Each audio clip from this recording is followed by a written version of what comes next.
கிள்ளியூர் சட்டமன்ற தொகுதியில் தமிழக வெற்றிக் கழகத்திற்கும் காங்கிரஸ் கட்சிக்கும் இடையேதான் போட்டி என தவிக வேட்பாளர் சபின் கூறியுள்ளார்.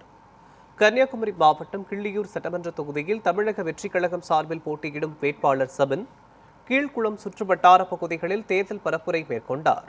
அப்போது பேசிய அவர், தொகுதி எம்எல்ஏ மக்களை சந்தித்து அடிப்படை வசதிகள் செய்து கொடுக்காத நிலையில் மாதத்திற்கு ஒருமுறை ஒரு உள்ளாட்சி பகுதிகளை தேர்வு செய்து அடிப்படை வசதிகளை செய்து கொடுப்பேன் என வாக்குறுதி கொடுத்து வாக்கு சேகரிப்பில் ஈடுபட்டார்.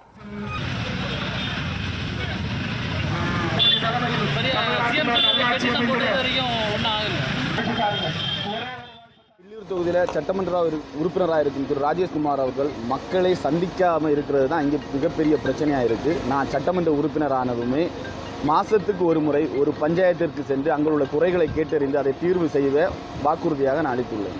பகுதியில் பல பேர்களுக்கு சொந்தமாக வீடு இல்லை, பட்டா இல்லாத இடங்கள் அதிகமாக இருக்குது. வீடு இருந்தும் பட்டா கொடுக்காம இன்னைக்கு தாரேன் நாளைக்கு தாரேன்னு இழுத்தடித்து பல ஆண்டுகளாக காலதாமதம் செஞ்சுட்டு இருக்காங்க நம்மளுடைய சட்டமன்ற உறுப்பினர்.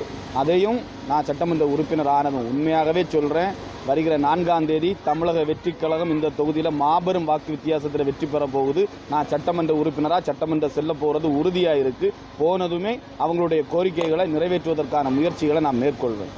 10 வருட காலம் சட்டமன்ற உறுப்பினராக இருக்கும் திரு ராஜேஷ்குமார் அவர்கள் தான் நம்மளுடைய போட்டி வேட்பாளர். காரணம், அவர்கள் தான் மக்கள் மத்தியில் 10 வருட காலமாக இருக்கிறாங்க. நம்ம என்றைக்குமே ஆளுங்கட்சியையும் அவங்க செய்யாத குறைகளையும் தான் மக்கள்கிட்ட கொண்டு போய் நம்ம வாக்கு சேரித்த வண்ணம் இருக்கிறோம்.